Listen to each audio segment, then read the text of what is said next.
Okay, today our topic on SOF, which, for anyone tuning in, welcome back to the SOF podcast. Soft, not soft. I don't even know what episode we're on, but we're almost at 10. Yeah, we're getting close to 10. And doesn't that make us in the top 1% of podcasters if you get past episode 10? Once we're at 10. Once we're at 10, in the top 1%.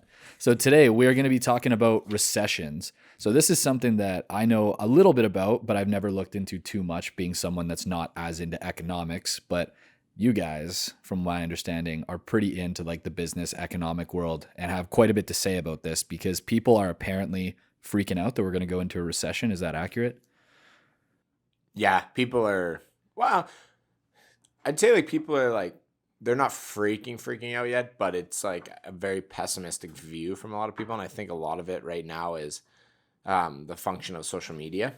So you can notice the tone changed real quick, but I'd say about a month and a half ago, and it's just gotten worse from there. But basically, you'll see more videos of people being like, "We're in a recession," or "The recession's coming," but then also just people talking about you look at like how much crypto's down, the stock market. That's a function of now people are their savings are down. I forget what it's called in the U.S. But it's essentially a lot of it's tied to the market, and so a lot of people's like retirement funds and all of these are down quite a bit, which then causes people to be like, shit, I need to cut my spending back. And then it just like gets worse because you'll get everybody on the media side pushing recession, negative. We're all gonna be doomed, and then that just makes a worse outlook on consumer confidence. And I mean, consumer confidence is basically, it's how confident you are to spend your money. And if it's down quite a bit, that's just going to make, for a worse recession or. Okay. I feel like Landon just opened up every single thread that we're just going to pull one by one. Yeah. Okay. I love it. So Can I ask? I'm going to go first because I don't know a lot about recessions. I'm mostly just here to actually learn and listen to a lot more. But on that front, do you think it's a good time to start buying? If that's the case, that's really interesting. I was listening to the Berkshire Hathaway shareholders meeting, and just his insight knowledge on it, and it's very interesting because like Berkshire Hathaway is stigmatized always for carrying too much cash. So at the start of this year, they had about $150 billion in cash. They keep a lot of that cash reserved for in case they have a massive insurance policies for Geico, which is one of their biggest companies in their conglomerate. Be like natural disasters or something like that? Something like that. So they keep a massive cash reserve. But I find it very interesting now that Warren Buffett in the first quarter has done over $40 billion into the market now that this is coming on. And it's very interesting because now their cash reserve is sitting at like $102 billion. So he's put over $40 billion into the markets recently. Projecting for it, and he had a lot of he had some good questions, and people like the whole thing of the shareholder meeting is he shares like some of his biggest mistakes from last year, which is quite interesting because not a lot of people would like publicly, because there's like 40,000 people that attend it. Like me being a shareholder, I've always wanted to go down and listen to him live, but I just listened online. And so he addressed like some of his biggest mistakes, like what he did wrong with the airlines and things like that. But someone was like dating all the stuff back to time, like how he was been able to time the market. And he said, never once have I ever been like, hey, this is a good time to buy because the market's down, or this is a good time to sell because the market's down. I've just bought and sold companies on the whole entire whim of what every person who's purchasing a business needs to evaluate at. Do I think this is a good business, and am I getting it at a good return? So to put it into like layman terms, am I buying a business, I'm spending $1 and he wants to buy that business for 90 cents or 20 cents, whatever sort of margin of safety or factor he's putting in on his investment. And if he thinks he can put $1 into a business and he's purchasing that and it's worth actually 80 cents, or you know what I mean, or he's buying a company for 80 cents and then it goes up to $1. That's his margin of safety. Obviously, he has probably a way bigger complex on how he factors things. Yeah. But yeah, that's pretty much so I guess it goes. Summing that up, Buffett's not necessarily like the market's down, so we're going to buy. No. He's just thinking, okay, well, the market's down, so now when I run my analysis on these companies, it happens to be the analysis that I'm looking for? Well, a lot of it is like, and people related it back to like 2008 when he made massive positions in companies, and they're like kind of weaving the thread to like, hey, you always seem to kind of do this in times, and he's just like, no, that's just when we figured these businesses were good to buy at, like that I was able to buy a company at 80 cents, but they're actually worth $1. It's like him saying, I'm looking past all the hype and all the news and all the emotion of markets are down, we need to buy. Or he's like, I'm still just going to the facts. But, when the markets genuinely are down, there's probably more companies that you're going to get the evaluation you're looking for. It's a function of like, you look at the market in the past 2 years and nothing's made sense. Like the multiples of these companies. I mean, one example is Peloton. Oh, yeah. The absolute worst company, yet their stock, like they were worth billions. I don't even know the story of Peloton. Dude, What's the story during there? COVID, people were just buying them religiously, and now their stock is way down. But they were A gym company? Is that what it is? So basically, Peloton creates gym equipment. Oh. But they do it. But they do a It's just a subscription. bike. Yeah, it's a It's bike, basically a bike treadmill, and and it's a like- subscription service. Yeah. Oh, okay. Where they give you workouts, and you can go run in Alaska. You can go run the beaches in Australia, and you know probably a lot more. I just know they're way down right now. Yeah, basically what happened is like they got a bit of hype at the beginning, right? Then they went public, and people were like buying the shit out of this stock during like the pandemic. But it was just like the function of what happens when things open back up. Like not everybody's going to sit on their Peloton every day. And they didn't do a good job of like forecasting, or maybe they knew it. I don't know what it was, but just a poorly run company. And they were like at a stupid multiple. And like I listened to group chat, and one of the guys, D, would always talk about it. And he actually called the downfall, like to a T. He was just like, these guys overvalue, like I could see them going right to zero. And like, so they're now going to have to be valued at like, at least I would say under, maybe at $1 billion, maybe a little bit less for a company even like makes sense for a company to acquire them. But like, they're not even selling any more Pelotons. They're like, what was it? They're renting Pelotons. They're basically like drive one to your place and you can rent it. So it's just like their whole business is literally collapsing before our eyes. And like their CEO sold a bunch of stock, made out like a bandit, and bought like $100 million house.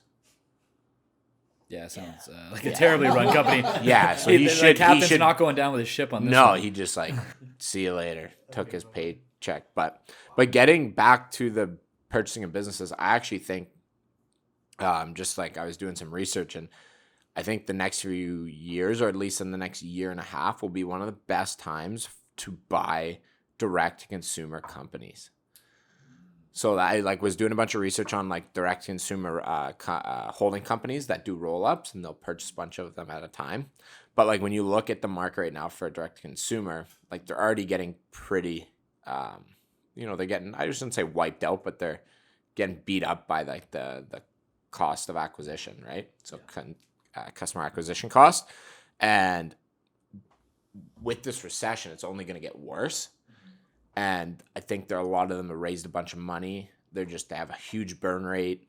And it's going to end up hurting them when consumers really stop buying. But I actually think there's a lot of inherent value in that, because I think a lot of these companies that are over levered, too much funding, high burn rate, probably poor operators, whatever it be, will end up having to sell at like 20 cents on the dollar or something along those lines, or just like kind of. So I think this is the time that if somebody had the funding, could like with a proper strategy, could come in, start to clean up, like basically buying a couple of these companies, roll them up into one holding company. So then you streamline your operations, your finance, all of that. You can use like, when you have 10 companies, you can go and like see out of the 10 companies how marketing's doing, what strategies are working for each company, and you can relay that across multiple companies as well, right? So that's where that strategy comes in. And if somebody just had the cash to carry these companies through for like the next few years, I think that's like, this is the best opportunity to do that, because now is the time to like, everybody says like in a recession, it's the build phase, right? So now is the time to be building. And I also think now is the time to be acquiring. Maybe not just yet, but we're definitely in a world for more hurt. Like the stock market's going to still go quite a bit down. So With what you're saying about direct to consumer companies having like high burn rates and whatnot, do you guys think that COVID made it so that companies that were not optimally made with good management, good systems, were able to be seen as great companies just because of market demand? VCs. VCs? I think venture capital and there was this hype around, like, put it this way, like direct to consumer companies were almost treated as like like tech companies where like they had this like huge multiple, but it really what it was hype and a lot of money just being thrown at it because of the hype and it's direct to consumer. Cost of borrowing was down so low with the interest rates. Exactly. Like there was this whole pitch, right? But then when the iOS hit, that was already one like huge blow to What do you mean by iOS? like, so the iOS update where basically I don't know the details of it, but basically it screws up the attribution or something along those lines for anybody doing ads through Facebook and all this, right? Like, like on your iPhone now, it'll tell you like, do you want to be tracked or not? So it makes it very hard to retarget to see like where your ad spend is actually going. It kind of just like really threw a like, basically just threw a like, I don't even know the right word to use, but basically It would have made your customer acquisition double, like with all those updates. Pretty much is what like I've read up on it. So now, like say like if I do my retargeting ads before, if you were ever searching real estate and before the update, I could just retarget you. Now I actually have to have code on the back end of my website. You have to have physically gone to my website or my Facebook page in order for me to retarget you. But there's still limitations on what you can do.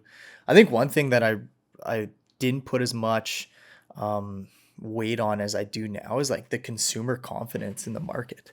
It's just crazy how, like, take the real estate market for instance, how everyone knew their house was going to the moon, and that you got to get in now, and just the consumer confidence on how things now you see it going the other way. And just so people understand exactly what a recession is, it is once we've seen 2 quarters of negative GDP growth. So last quarter, the US did have 1.4 negative GDP growth.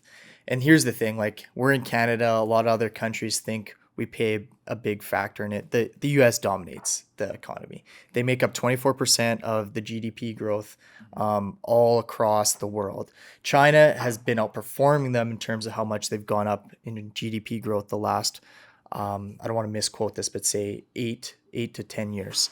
But a lot I don't even know those numbers are real though. Yeah. But with China, yeah, fair enough. But the reason why US is set up so good for success, we compare it based on countries, is that 2/3 of everything that the US produces in their country, they consume. So they're only exporting about 1/3 of their resources. We compare that to Canada, that we don't play a major factor in the GDP growth in the world. Don't get me wrong, we're a big population and a big landmass size. We have some dictation in it, but we have to export 7/8 of the products that we produce in Canada. Really? So we are so inefficient as business. Wow. That's why, like, How does that lead to a business inefficiency? just because it's not self-sustained, we got to rely on a deal with China to ship something over there. We got to send our oil and gas over to Russia, or we got to export all our goods that we make here in order for us to make money. Where in the US, 2/3 of everything they produce, they already consume. So they already know their customer. And it's dialed in. We're always constantly like having to come up with new ways, find different companies overseas to sell these products to. It's just a lot of challenges. Interesting. But that people don't really understand, that plays a huge factor. It's no different than any business. If I already know that 2/3 of the people are going to come in and buy, it's going to make it a lot easier than me having to find 7 out of 8 sales. So it's just things that people really lose sight on. And this is probably something that not a lot of people agree with, where like the best thing that Canada can actually do with our landmass is immigration. We have to consume more goods in-house. We have to build better infrastructures. And the only way we do that is through immigration. As bad as it sounds, it's actually good for like physical policy and things like that when the government is giving us money to build more infrastructure, because labor is cheaper. Yeah. So there's quite a few factors, and the crazy thing about economics is any person who's actually in it thinks they're like the biggest genius and know exactly what's going to happen, but it's just like people making predictions on predictions, and then all of a sudden they'll be like, oh, I knew the market was going down, I said that 10 years ago. That's why I ask you guys about, like, the next thing is, do we actually think we're going into a recession? Because I get that economists are needed and whatnot, but it just seems kind of like a fool's game for an economist to every year say we're going to hit a recession, and then to one day say that he was right. So Technically we are right now, because the stock market is in a bear market. The S&P 500 was at 4,800 at the high, and we've reached down to 38. So once there's a 20% decline and everything's based pretty much off the S&P 500, just to make it easy as things. So like it has seen a 20% decline. I think it's sitting around 4,000 right now.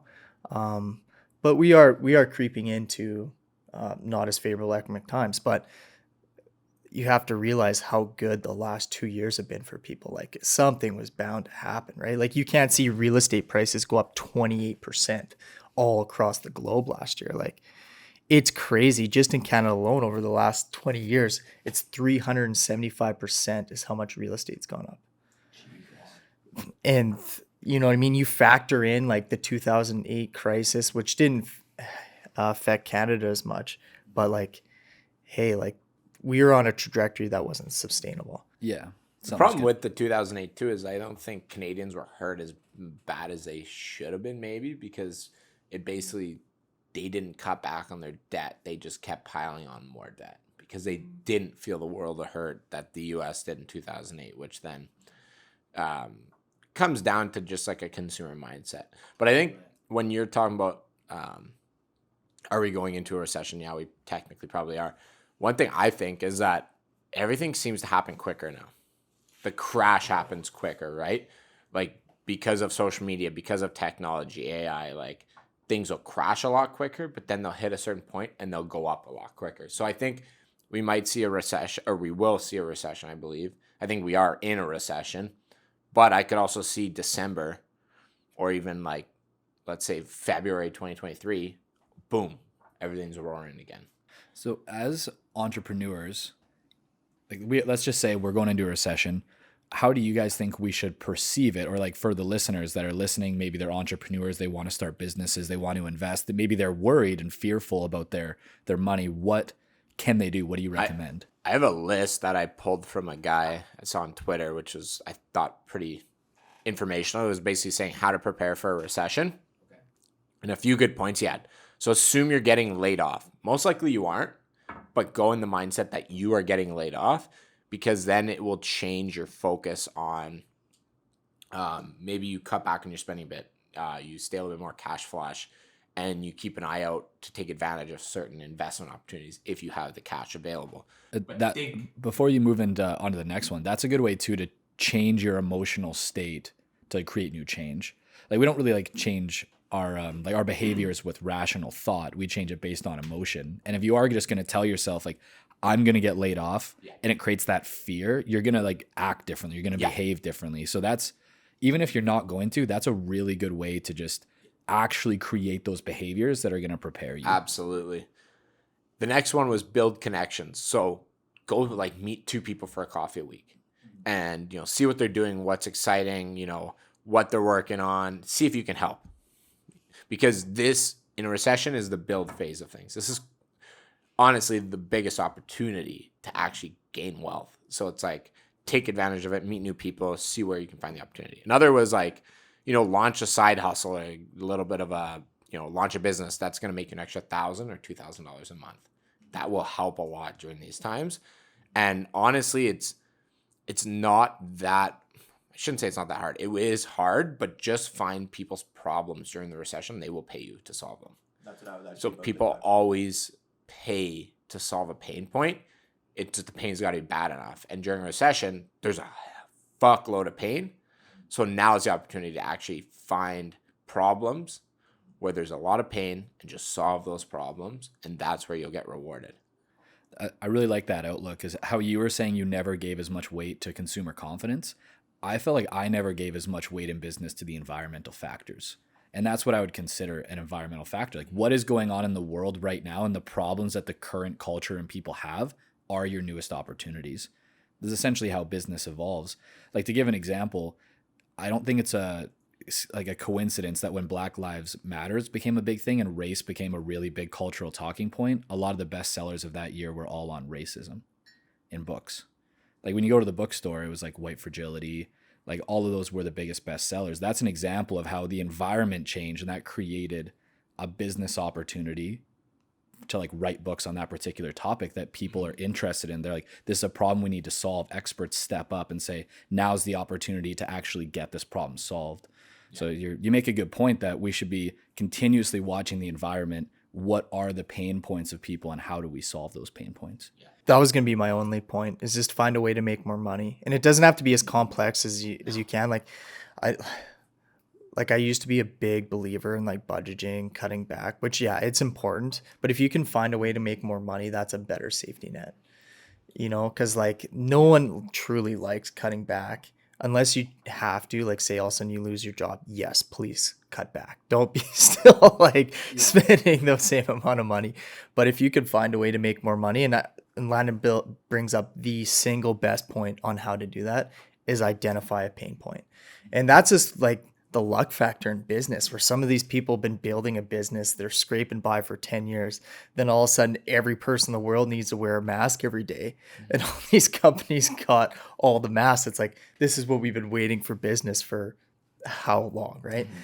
Cleaning products, things like that, toilet paper, right? Like you never would have thought that all of a sudden people were consuming or purchasing obscene amount of toilet paper. Yeah. That's just like the luck factor in it, but it literally just comes down to identifying what the market needs and moving fast on it. Like you have to move fast. That's good. Like solve the problems extremely fast. Well, it's not like this is basically like kind of like to go back to your insane story about the hand sanitizer. It's not like that's something you need to do for the long term.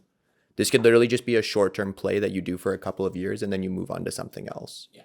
Yeah, that's so true. Like positioning yourself to be ready to capitalize on opportunities is really important. Like that's what you're saying is act fast. Like right now, if we are going into a recession, start to like do some research, like figure out like what are some things that are going to happen, what industries are going to be disrupted, where is demand going to be. Start to position yourself so if something happens, you can be one of the first people to launch a product and be at that forefront. Yeah, and I think like a big function of that actually working is you have to just stay positive.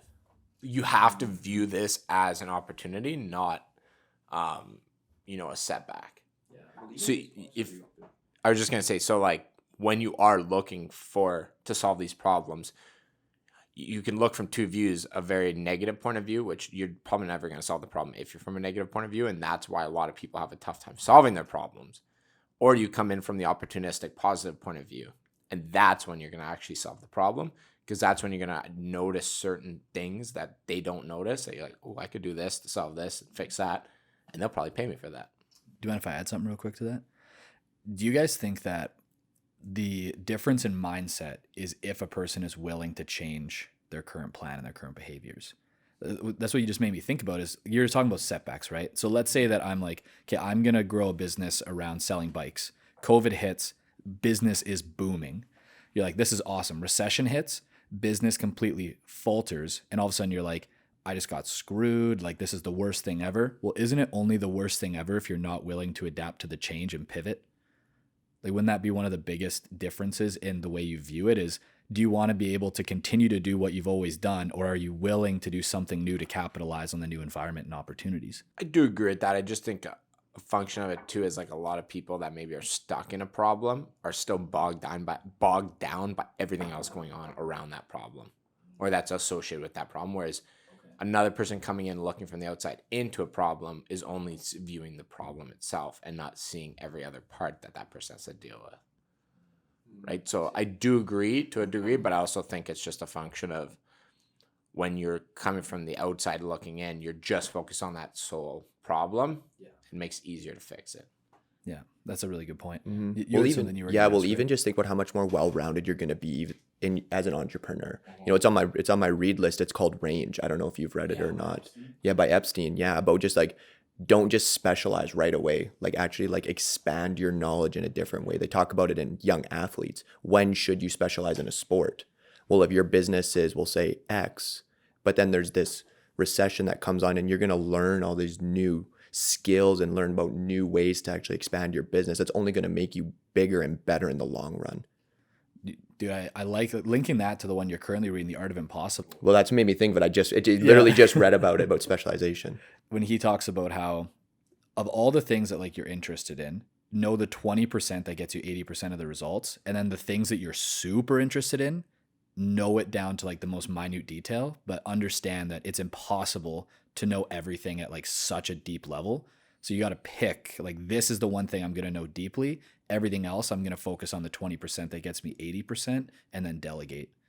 Like for me, I'm more of like a psychology buff than anything. Like business I find fascinating, but I have a harder time diving as deep into business as you guys do. So I'm like, okay, I'll learn like psychology down to like the deepest part, but I need to know the 20% of business that gets me a majority of the results, and then like lean on you guys, delegate in like other areas. Yeah, kind of just slightly pivoting, but you want to know a really good industry to be in during the recession? Entertainment. So entertainment actually, like, the views go up. Like OnlyFans? Dude, honestly, I bet you they thrive during it. Because I'm about to ask, what kind of entertainment are we talking here? everything, like, but mainly, like, let's talk social media. Just let's talk YouTube, maybe. It's free for people to watch, and people need an escape during bad times. So people, it's the same function of like, in a recession, drinking goes up, liquor sales go up, all of that. People need an escape. Well, what's a better dopamine hit than social media? So that's one of the greatest escapes. So everybody on that still has the eyeballs, if not more. So the brands that are cash flush will spend with these people to advertise. I'm a strong believer that No-brainer. COVID was one of the main reasons why TikTok hit as big as it did. It did. Well, It accelerated. It accelerated it. Accelerated everything technology-wise I'd say by 5 years. Well, also, like we just talked about the titles, it gave people an opportunity to build a brand during COVID. Literally. And this is probably, and a lot of people talk about this, especially in the gig economy, that we're actually moving towards another phase, which is called the content economy. Oh, interesting. I've never heard that perspective. So this guy, how he phrased it, who was talking, is the ability to capture someone's attention and have them purchase a product from you will never be greater. He said will be the most valuable skill you can do in the future. And I think a lot has to relate towards how expensive advertising is getting. You know, if I can post on, say, my TikTok, like we're relating a lot this to the one that went kind of viral, and you have as the numbers that go down, say you get 7,000 people that go on your account that day. Even if 1% of them sign up, which is about an average kind of advertising thing, but you do that organically, well, now all of a sudden I'm not spending, you know what I mean? Because I would say in most industries, what it would be around the margin would be 25% to acquire a customer. No more. More? Way more. Like, Yeah. let's just take beauty, for example, right? I bet you to acquire a customer through traditional advertising, Facebook, whatever it be, for, let's say, Balm, will probably run, I would argue, $60 to $70 per customer. And your product's gonna be like 100. Oh, 110. yeah. So Around yeah, 110, 120. So really, it's almost 50%.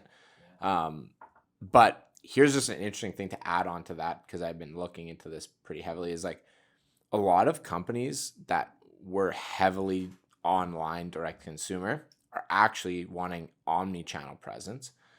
And basically what that means is they're also going through retail. They're focusing on, they're being, long story short, they're being very well diversified.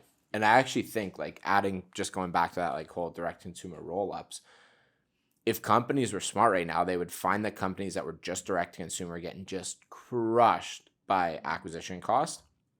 They would go in and buy them at, very good discount. Then they would expand their omni-channel presence. And then for some of these companies, you could actually then, once you kind of expand that, build relationships with like China, people in China and elsewhere, because China has like the largest and fastest growing middle class. So their spend rate's crazy. So if you can break into that market, it's nuts. And then on top of that, they have a new function which will be coming to North America. We just haven't seen it yet. And we might not see it for a little bit now. It's live shopping. So, you know, like the shopping channel, how like I'm sure our moms used to watch, like go on the shopping channel and people could just phone in and order stuff, right? Yeah. Well, now it's going to be like on TikTok, their favorite influencer will just be doing like a live product call. And then it'll be like, hey, if you want this, you can buy it right now. Instead of an infomercial. Yeah, well, it's just like, you know, like QVC and all that. Like, yeah, that's what it is.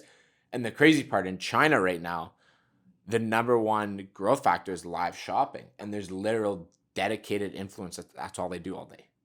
They just sit maybe at a table and they have like 50 products they just review that day. And they'll just like tell their followers on the live, like, hey, you can buy it, click the link right now. And like sales go crazy.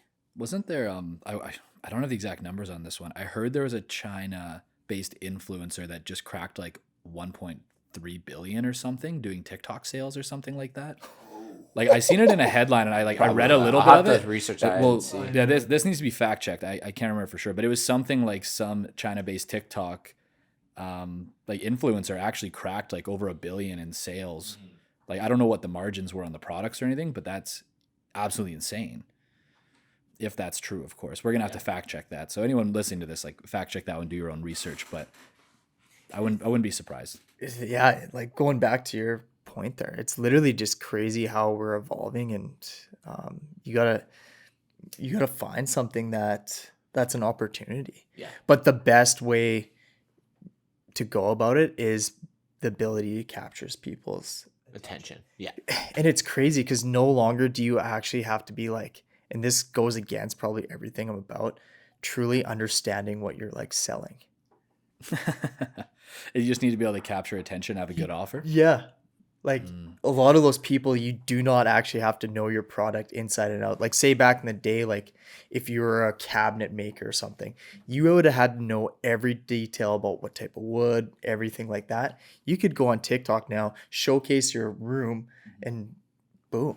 Like people could see it, be like, oh, those are the type of cabinets I want. Like you don't have to go down like this is the special type of wood for this kind of climate that's gonna age better. This is the stain that we use, all that stuff. Oh, yeah. And so it's kind of like I don't like that aspect of it, but I think it's absolutely amazing how if people can learn that skill, because it is a skill. Like how much time do we put each week into being like, how much better can we make our content? And like, we're just in the early phases of developing it all.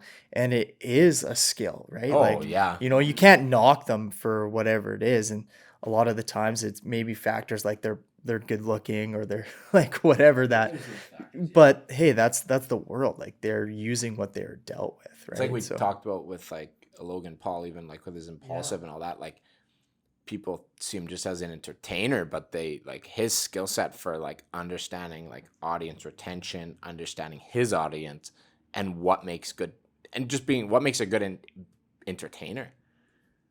Yeah, they're so dialed in. Like those guys, like Mr. Beast, Logan Paul, like all those guys understand, like they understand the consumers well, consumer psychology. They understand audience retention. Like they're not just people throwing up content. Like they are dialed in and they are obsessed with mastering their craft. Well, also just think of like the time that they've actually been around for.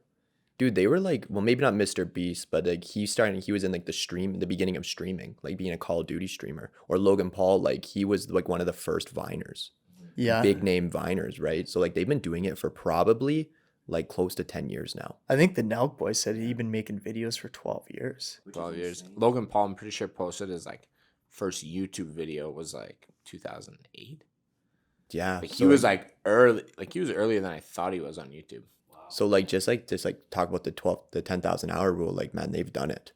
Well, that goes to show too, like a lot of people like growing up can't help but compare themselves to these big influencers. Yeah. Like, you know, I'm not the Nelk boys. I'm not Logan Paul, like Jake Paul, Mr. Beast, like making millions and millions of dollars, like influencers just totally crushing it. But have you been creating content for 12 years?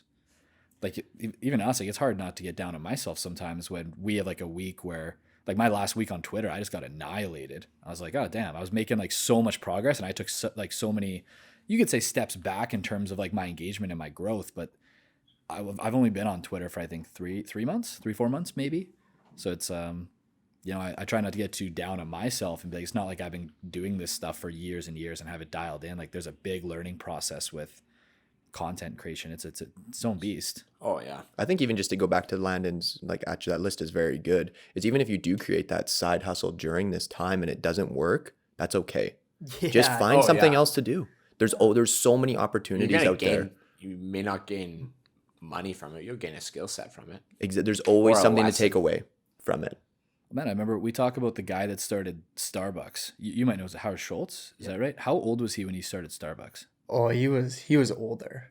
Yeah. And some people are just like, wow, that's so crazy. Like, it's never too late to start your business, never too late to do your dream. My interpretation of that is it probably just took that long to develop the skill set to be able to execute it.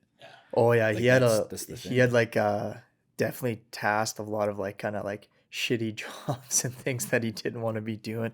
Like no different than like I guess Colonel Sanders, who how many times did he not I forget how many times he was bankrupt, never hit it, and he was in his late 60s before he actually hit it. Even if you relate it back to Warren Buffett, 99% of his wealth has been created after 68. True. Like a lot of it's skill set based and compounding skill set. And Landon made a good point the other day that like Gen Z is the luckiest because them growing up with the content economy, their skill set is so naturally developed for online business that like I'm kind of jealous. Yeah. 100%. Well, and I think one of the best stories I heard about things not actually working out, then 15, 20 years later, really benefiting him is Tom Bilyeu. So he wanted to be a movie producer. He went to film school, like he went to a high-end film school. He got some prestigious accolades as a film student. And then he created like his last film study and it was like an epic fail. Like he failed so bad at it that he actually went into like like he went into a tech industry after, like did nothing to do with film. And now all of a sudden you take this 15 years later, he's trying to build the next Disney. And he just talks about how like he has such a good basis on how to do this because of film school and how it never succeeded, that now he's able to produce all that. So like when he went and launched Impact Theory, like obviously he has the funding and the resources of doing all that, but he understood everything to the T and was able to have it dialed in like right away. And he just talks about like the delayed gratification. Like he thought it was like the worst period of time in his life, how he's such a failure because it never worked out. He was like telling everyone how he was going to be like a Steven Spielberg, this movie producer, and it didn't come to fruition. But now it's going to be probably the best thing for him when he launches like the next Disney. And he's doing it virtually through like Web3 is kind of his biggest push for it. That's his goal, yeah. So it's he calls it Kaizen as like one of the facets of it or whatever. So going back to, I think it's Japanese thing is just getting a little bit better, but that's his platform on Web3. But yeah, and then he talks about how he pivoted. Like originally when he sold Quest Nutrition, they wanted to get into some sort of thing like that, and they were trying to produce comics and magazines, and that didn't work out. But now all of a sudden they have all the art side for all the NFTs he's making. Being willing to pivot. You know what I mean? So it's just like you truly don't know. Just because it didn't work out, it doesn't mean it's gonna not help you later down the line. Just as long as you just don't actually give up, you keep putting one foot in front of the other, and who's to know what's going to happen in 10 years? Like even with what we're doing, right? Like, like we're just in the early stages of learning all this stuff, and we love sharing that with the audience because it's part of us too. Like, especially the conversation when you're saying like, oh, in this recession, we got to be aware of opportunities. I'm like, fuck, like that's a good point for us to think about. Yeah. Like, where is it is like, we got to identify that too. Absolutely. And I think I just want to add here for like from the side hustle or starting business perspective is like in a recession, it doesn't have to be anything big, glamorous, whatever, but keep this in mind. It's called the lipstick effect. It's a phenomenon where consumers continue to spend their money on small indulgences during recession to compensate for larger sacrifices they make. So the name kind of comes applicable because in the beauty industry, it actually thrives even more during a recession. That's why like hairdressers are the most recession proof it gets, because like the last thing somebody will give up is not getting like a haircut or getting their hair, especially females getting their hair done. So that's why they call it like the lipstick effect or whatever. But just keep that in mind, because, you know, it doesn't have to be some grandiose business. It could be like, oh, this is like a cool little, you know, whatever game or whatever it be. I don't know what it is, but maybe it makes people happy. So let's just sell that. And if it's low cost, it only costs somebody $30, they might buy it because it's like, hey, at least you want that small indulgence. So during bad times. Make a good point. Especially if you make it 50% off and it was $60, now it's $30. Yeah, and 1 day shipping. Especially, yeah. You can hook people in. Yeah. But yeah, I think like kind of to wrap up the recession side would be the biggest thing is just keep a positive mindset, keep your head up, and just think of this as an opportunity, not a setback for your life. Like, this is truly one of the greatest opportunities. Most people that weren't able to capitalize on 2008 regret it. They go, fuck, I wish I had known. I wish I was old enough to have capitalized on 2008. Yeah. Right? Yeah. I didn't even know a recession hit because I was too Dude, young. I had no clue. No idea. Too young. I didn't know until I watched the movie. Yeah. So that says a lot. Yeah. Right? But yeah, I think it's just a function of now we have everything at our fingertips. You know, we could easily start researching and find multitude of problems that'll continue to go on. Especially with like another thing to keep in mind is like while the analysts and all that and economists, I guess, would, you know, say this and say that, they have no fucking clue either. We're literally just off a pandemic in a high inflationary environment with a war in Russia going on. China's on full lockdown, and we're going in with a recession. Gas is high. We're coming into food shortages, so food prices are coming high. Like, baby formula is like, I think they're like running extremely short on baby formula. Like, it's getting really bad in the US. Like, extremely bad. Like, people are rationing like baby formula. Holy From shit. what I've been told. So, like, there's an example like of all the fuckery going on, and that these economists, like, this is not a typical recession. So keep that in mind. Don't just go off of what you hear on the media news and all that. Do your own research, see what's going on, and you'll be able to start to like piece together the dots real quick. You can start to see how Russia's war is impacting our grains, our food shortage Fertilizer. here Yeah. in North America. You know, how China's lockdown is impacting our whole supply chain in North America. And once you start to understand those, then you can start to see the main problems throughout, and then you can start to search for solutions. It's true. Yeah. Looking past the stories and whatnot of the media, this is like my favorite quote from Taleb probably ever. He's like, it's easier to macro bullshit than micro bullshit. Yeah. It's like, yeah. I think it's That's like a good one. Like, the systems are just so complex that, like you said, people, even the biggest experts, like, don't really know what's going on. It's more like their best educated guess, because our systems Absolutely. are way too complex. And I can't remember like where I read it, but even in the evaluation of companies, it talked about how it's like, maybe it was Buffett actually, it's like company evaluation, then it's like people's emotions around the company's evaluation.